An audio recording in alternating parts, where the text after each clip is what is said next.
Everyone knows that the Western Balkan countries or Southeastern Europe, should I say, they have a huge diaspora.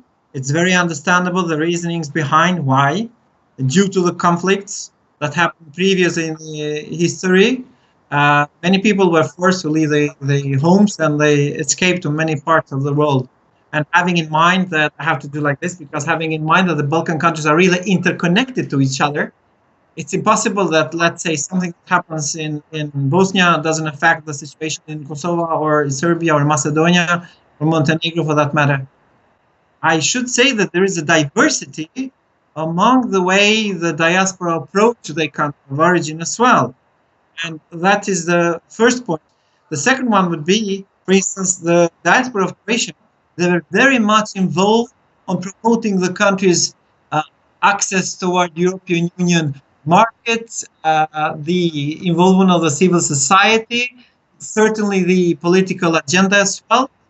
So I hope the rest of the Balkan countries can take Croatia as a role example on when they use the diaspora experts toward the EU integration. Many political decision makers from the Western Balkan countries, when they come to the EU member countries, the one who promotes enlargement, they tend to paint a picture of that everything is peace and quiet, everything is functioning in the Western Balkan countries. Almost never they point out the corruption. You have to open doors.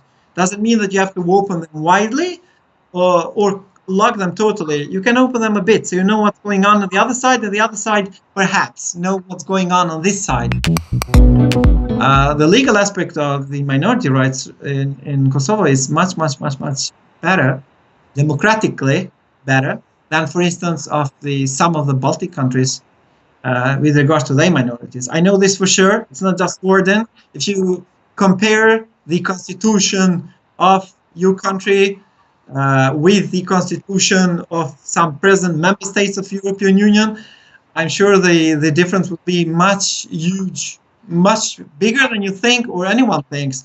It would be a note for people who are still studying. I finished my university some years ago, but perhaps for the one who are still continuing their studies. Let's put aside the governments. I'm talking about the civil society. They should involve more diaspora groups which do promote regional cooperation, because not all the diaspora groups, regardless which country they're from, they promote regional cooperation. Some of them, they think because of it's understandable why they escape because of the conflict. So they think about their own ethnicity. Perhaps it would be good to find, usually among young people and among women organizations, and the one with people with disabilities. These three organizations, also in diaspora, they tend to think more about compromises, about regional cooperation.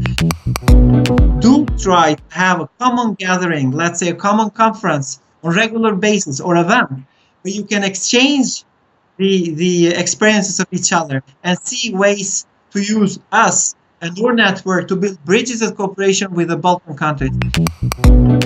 If the governments are not listening, the politicians, you can act on your own. You have a direct access to Brussels. So please use that opportunity. It's like we come there of free will. We are not forced to do it.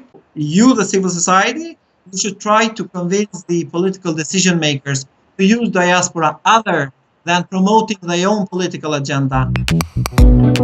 With regard to promoting investments, Moldova, for instance, they are not candidate country or potential candidate. They have an agreement with the European Union, but they do have large agency for diaspora issues, and they try to handpick experts on diaspora who can promote a sustainable, democratic, and economical approach to their development and the needs of Moldova, like a bridge builder. When you talk about diaspora, it's not like we are a unique body and all of us saying the same.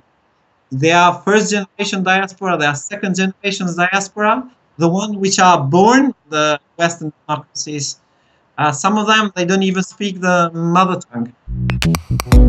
If you listen to the first generation diaspora, not all of them, but majority, their opinions are more grounded what happened before. You know, they had their own way of thinking. I told you earlier, we are not machines, but human beings. So, of course, we are affected by what happens in the Balkans. Try to use the second and third generation diaspora, and you can do it by promoting something that unites people, not something that makes them look apart.